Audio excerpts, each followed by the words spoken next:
So in our last investing video, I think we got a little too complex.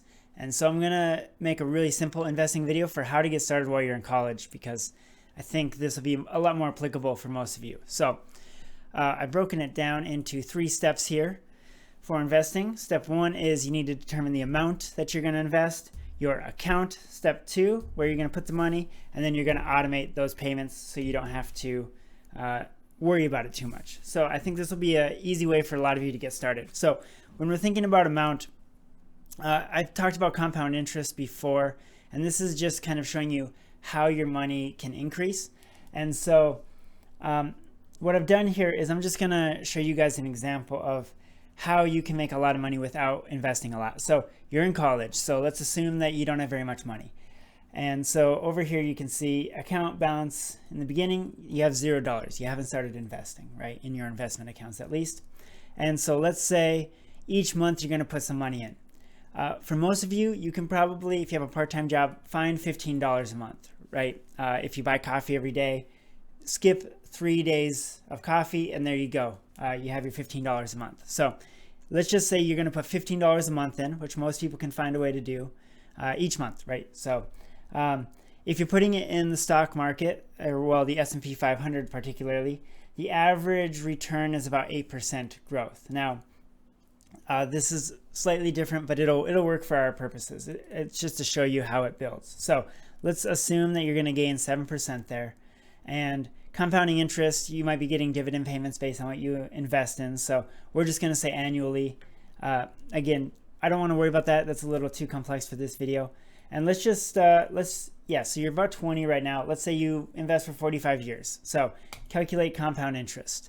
And this is what's crazy. So if you start now putting $15 a month in 45 years, you will have put in, with that $15 a month, $8,000 of your own money right here. However, your value is going to be $53,000, assuming you were able to make that 7%, which it's not going to be 7% every year, but over time, like a long history, it has averaged 7% every year. So you're basically making $45,000 just by putting $15 a month away for 45 years. So that's kind of to show you the power of this. Now, you can see here, this is the yellow. This is the power of that compound interest. The black is if you just, kept that money in your bank account. So that's kind of highlighting how much money you can make through investing. And this is really small, right?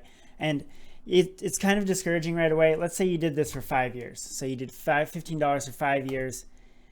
You're going to put $900 in and you're only going to make $174. So it looks really weak for when you're just starting out. But again, once you've done this, let's go to 25 years. Once you've done this for a while, now all of a sudden you made $7,000, right? Then you had 20 years on that, 45 years total. That's when you get that 45,000. So what this is just showing you is the earlier you start, the more benefit you're going to get from that. So think about however much you can afford to put in. If you can put in $50 over 45 years, let's calculate that. There you go. You put in $27,000 over your lifetime and you made $150,000 on that. So yeah, that shows you the power, right, of investing early. Okay, so let's switch back over here. Your next step is to figure out, so that's your amount. Could be $15 a month, could be $50 a month.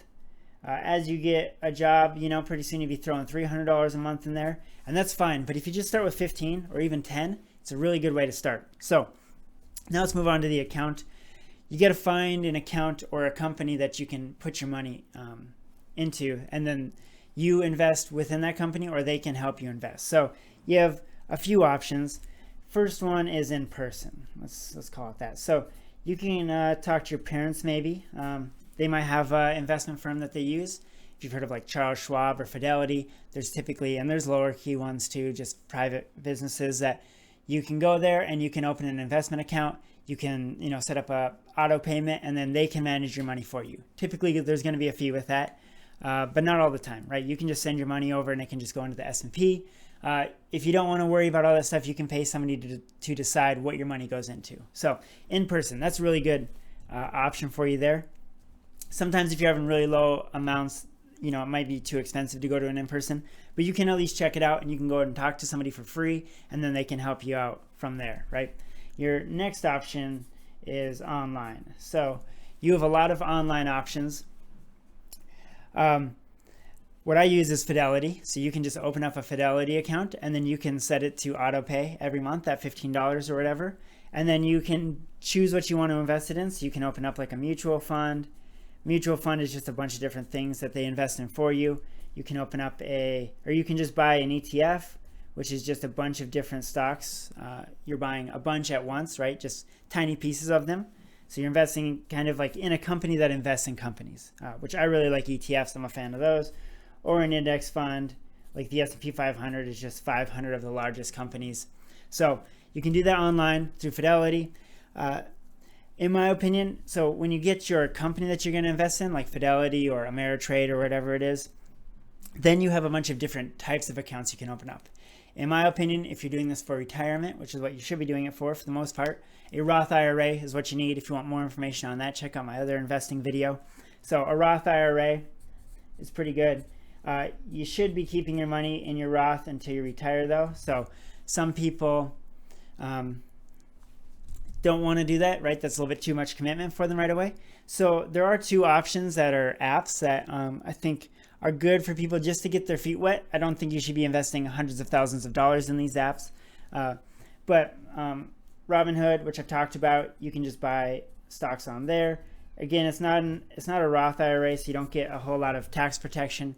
But if you're just buying a little bit and you're testing it out, $15 a month into your Robinhood isn't a bad idea. And then there's this other one called Acorns.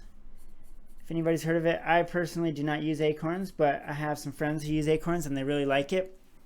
Basically, what you do is you link your credit card or your debit card or whatever, and anytime you make a purchase, let's say you buy something for $1.74. What Acorns automatically does is they will round that up to $2. And if I can do my math, you will invest 26 cents right there automatically. So you can set up, you can like times it by 10, such you're investing $2.60, right? And so what you can basically do is you can just set up an automatic investment as you purchase things. So this is a pretty good fund, and then it'll say, do you want to invest in a conservative portfolio, an aggressive portfolio? My opinion, if you're young, you should invest in an aggressive one. People don't feel comfortable with that, so you can do a conservative one, and then you invest it in there, and then you're all done. It does everything for you, and then that's kind of the third step, is automating it. So if you want to be effective at investing, you should just be always putting the money in slowly. So instead of like, oh, the market's down, I need to put a whole lot in, or I got to buy a lot before the market blows up.